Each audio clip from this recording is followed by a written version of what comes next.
Full 7-day forecast. All right, sounds good. Thank you, Devin. A proposal changing the way public records disputes are handled in the state of Utah is now passed the Senate. But a last-minute change ended up calming some critics of the plan. News specialist Daniel Woodruff live now at the Capitol to explain. Daniel? Well, Mike, this change won a few more votes in the Senate, and it resolved some of the concerns of the Utah Media Coalition, which represents KSL and other outlets and advocates for public transparency.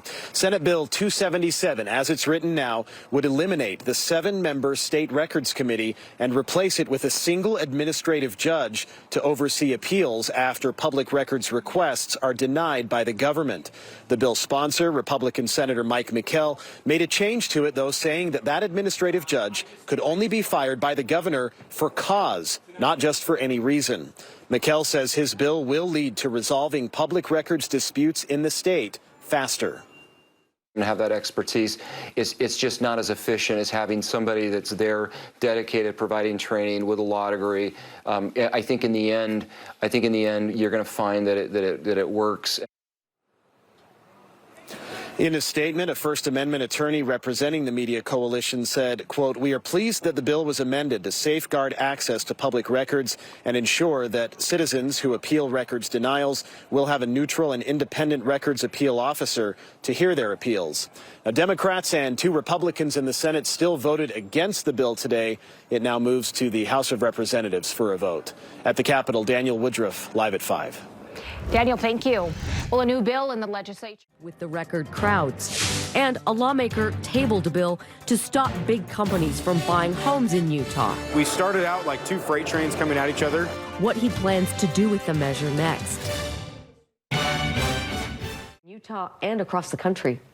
A bill which could impact how appeals for denied public records are handled is now heading to the Utah House. SB 277 looks to replace the State Records Committee with a single judge, a move raising concerns with Utah Media Coalition, which represents KSL and other outlets.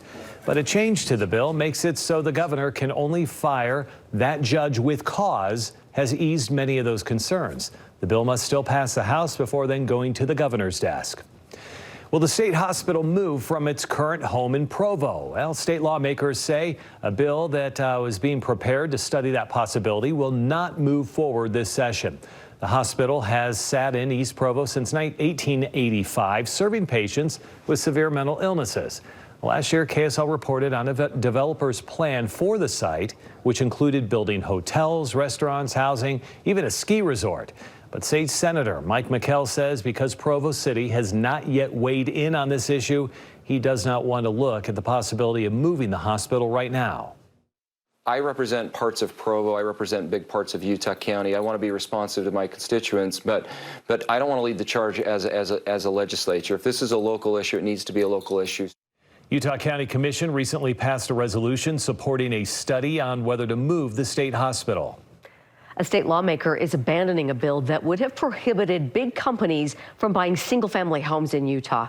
As news specialist Daniel Woodruff reports, this lawmaker ran into a lot of opposition. Yeah, Deanie, he really did. And he says while he's not pushing this idea anymore this session, overall, he's not giving up the fight.